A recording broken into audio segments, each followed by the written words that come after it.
Halo semuanya, selamat datang. Kali ini kita akan ngebahas satu konsep yang, dalam banget dari dunia tasawuf. Kita akan bicara soal cara membersihkan hati kita dari lapisan ego yang paling halus, yang paling tersembunyi. Coba deh, pernah kepikiran nggak? Kalau kualitas-kualitas terbaik yang kita banggakan, misalnya nih, kesabaran kita, atau pas kita merasa jadi orang yang soleh, atau bahkan kebaikan kita, ternyata itu justru bisa jadi jebakan ego yang paling licik. Idenya mah agak menantang ya, tapi ini penting banget buat perjalanan spiritual kita. Nah, pembahasan kita kali ini bakal membawa kita lebih dalam lagi. Bukan cuma soal perbuatan aja, tapi kita mau lihat lapisan ego yang lebih tersembunyi, yaitu sifat-sifat pribadi kita. Oke, jadi kalau sebelumnya kita mungkin udah kenal sama yang namanya fana af'al atau melarutkan ego perbuatan, sekarang kita naik level nih. Kita akan fokus ke fana sifat. Apa itu? Yaitu melarutkan ego yang nempel di sifat-sifat kita. Jadi, fana sifat itu apa sih sebenarnya? Yuk, kita bedah definisinya bareng-bareng. Intinya gini, fana sifat itu adalah kesadaran penuh kalau semua sifat yang ada di diri kita itu bukan punya kita. Tapi tunggu dulu, ini penting banget ya. Ini bukan berarti kita jadi kayak robot, nggak punya emosi. Bukan, sama sekali bukan itu. Ini lebih ke pergeseran cara pandang, sebuah mindset shift yang dalam banget, di mana kita berhenti ngeklaim sifat-sifat itu, tapi kita mulai melihatnya sebagai manifestasi ilahi yang cuma numpang lewat di diri kita. Nah, coba lihat deh perbandingannya di sini. Di satu sisi ada kepemilikan ego. Kita bilang kesabaranku, amarahku, kental banget akunya. Tapi di sisi lain kesadarannya beda. Kalimatnya jadi kesabaran mengalir melaluiku. Kelihatannya sepele ya, cuma beda kata doang. Tapi dampaknya, luar biasa besar. Dari yang tadinya ini adalah aku, jadi ini cuma lewat melalui aku. Oke, konsepnya keren, tapi pertanyaannya, gimana cara praktiknya di kehidupan sehari-hari? Gimana cara kita membersihkan hati ini? Nah, yuk kita lihat langkah-langkah praktisnya. Ada 3 langkah dasar nih, dan ini sebenarnya mirip banget sama latihan mindfulness loh. Langkah pertama, jadi saksi aja. Pas ada sifat yang muncul, ya udah amati aja. Nggak usah dijudge ini baik atau ini buruk. Kedua, sadari kalau itu semua cuma titipan, amanah dari Tuhan. Dan yang ketiga, ini kuncinya, lepaskan identifikasi diri. Jangan merasa inilah aku. Bilang dalam hati, ini bukan aku, ini manifestasinya.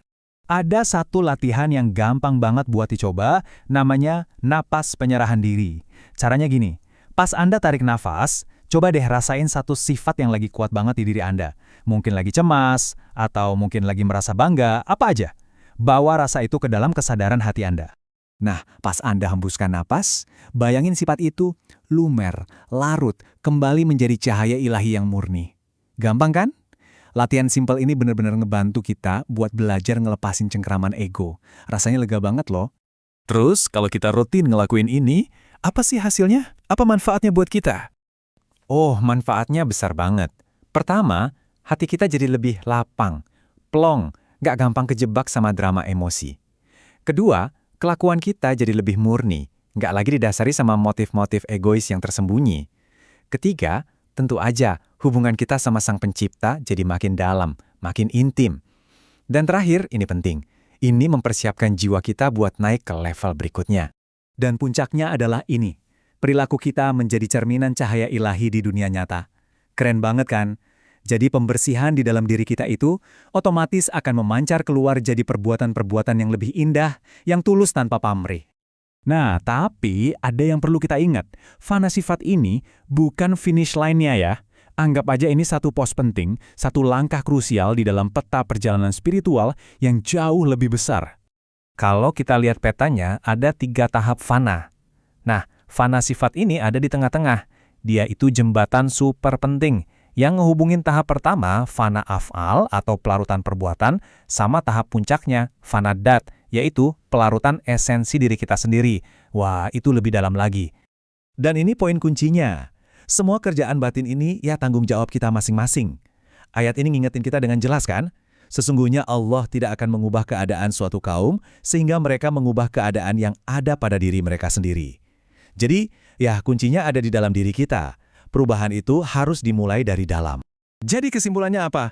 Ini bukan cuma soal duduk meditasi 5 menit sehari terus selesai. Bukan. Ini adalah cara hidup, a way of living. Latihan yang terus-menerus kita lakuin di setiap tarikan napas, di setiap interaksi sama orang lain.